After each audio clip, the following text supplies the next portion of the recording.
तो दोस्तों आज के इस पॉडकास्ट में मैं बात कर रहा हूँ एक बुक की जो कि द साइकोलॉजी ऑफ मनी के नाम से जानी जाती है। ठीक है, और इस बुक में क्या है क्या नहीं है मैं इस पूरी तो नहीं बात करूँगा, ठीक है, क्योंकि ये एक पहला चैप्टर होने वाला है। पहला चैप्टर भी नहीं, मैं इसमें मैंने अभी तक 4 चैप्टर्स देखे हैं, राइट। तो उन चारों के बारे में थोड़ा सा डिस्कशन कर लूँगा कि पहले चैप्टर में और दूसरे चैप्टर में, फिर इसके आगे आने वाले चैप्टर्स में क्या दिया गया है, जिसकी वजह से आपको एक बेसिक आइडिया लग सकता है कि आपके लिए ये बुक कितनी वर्थ हो सकती है या कितनी नहीं हो सकती। ठीक है, जो पहला लेसन है उसका जो पहला टाइटल है, ठीक है, तो टाइटल ये है कि भैया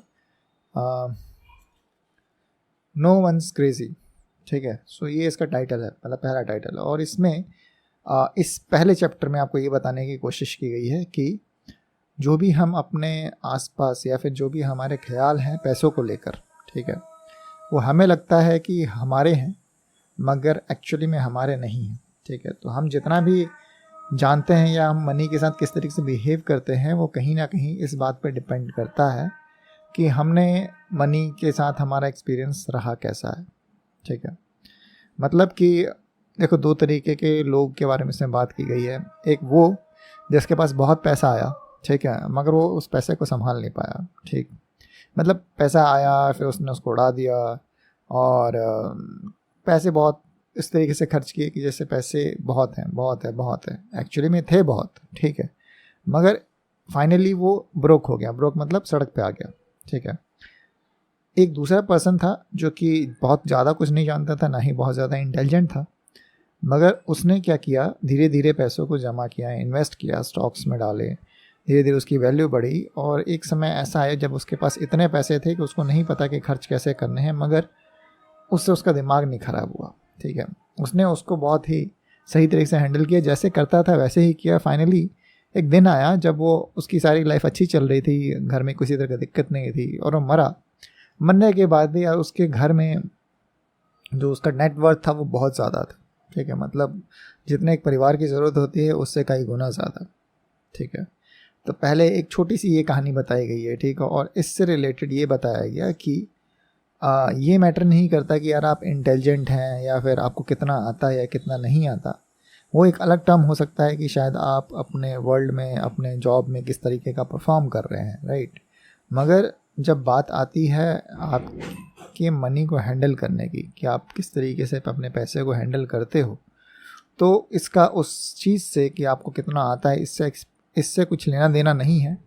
इसमें ज़्यादातर लोग जो बहुत पैसा कमाते भी हैं, ठीक है, वो भी बचा नहीं पाते, वो कभी रिटायर नहीं हो पाते। रिटायर मतलब उनके पास कभी इतना नहीं हो पाता कि वो कह सके कि यार अब मैं काम नहीं करूँगा तो भी मेरा काम चल जाएगा।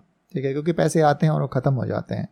दूसरी तरफ वो एक ऐसा इंसान जो गरीब है, जिसके पास बहुत नॉलेज नहीं है, मगर वो क्या करता है, उसको अगर पैसे की साइकोलॉजी समझ में आ जाए कि पैसा किस तरीके से काम करता है, ठीक है, तो एक चांस बनता है कि यार वो अपने इस जीवन को सुधार लेगा, और सिर्फ अपनी जीवन को नहीं, अपने आने वाली बहुत सारी जनरेशन्स को एक रास्ता दिखा सकता है, या उनके लिए इतना पैसा इकट्ठा कर सकता है कि शायद उनकी ज़िंदगी में किसी तरह की कमी ना हो। जिस तरीके से एग्जांपल्स हैं, वॉरेन बफेट हो गए, या फिर हम बात करें संदीप माहेश्वरी की, या फिर हम बात करें किसी भी बड़े बिजनेसमैन की, जैसे रिलायंस के फाउंडर्स हो गए, ठीक है, रतन टाटा हो गए, ये सभी लोग, है ना।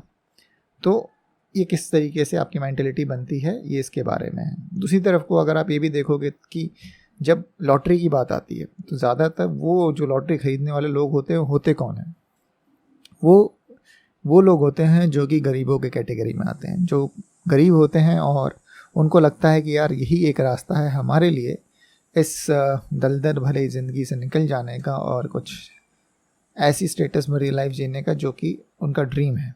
ठीक है, और जब ये बड़े लोग या फिर सो कॉल्ड बड़े लोग जब इनको समझाते हैं कि यार इस लॉटरी में कुछ नहीं रखा, एक मिलियन लोगों में से किसी एक की लॉटरी लगेगी और क्या पॉसिबिलिटी है कि यार वो तुम्हारी लगेगी, ठीक है, मगर यार गरीब लोगों को फिर भी वो होप होती है। क्यों? क्योंकि वो जानते हैं कि वो कितनी भी मेहनत कर ले, कितनी भी ईमानदारी से काम कर ले, तो वो इस चक्रव्यूह को तोड़ नहीं पाएंगे, क्योंकि उनके पास उतनी अच्छी नॉलेज नहीं है जो उनके पास है, जो बहुत अच्छी लाइफ जी रहे हैं।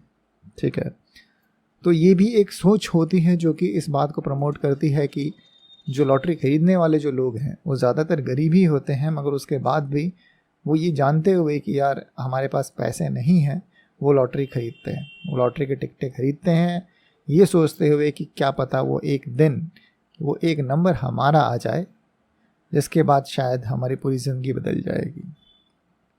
मगर सच्चाई है कि यार अगर आपका मनी के साथ रिलेशन ठीक नहीं है, मतलब आप नहीं जानते कि आप मनी को किस तरीके से हैंडल करना है, किस तरीके से मनी को बढ़ाना है, पैसे के किस तरह से बढ़ाना है, राइट, तो कुछ भी हो जाए, आपके पास कितना पैसा भी आ जाए, वो खर्च हो जाएंगे अल्टीमेटली, और आप उन्हें एक सही मायने में यूज़ नहीं कर पाओगे।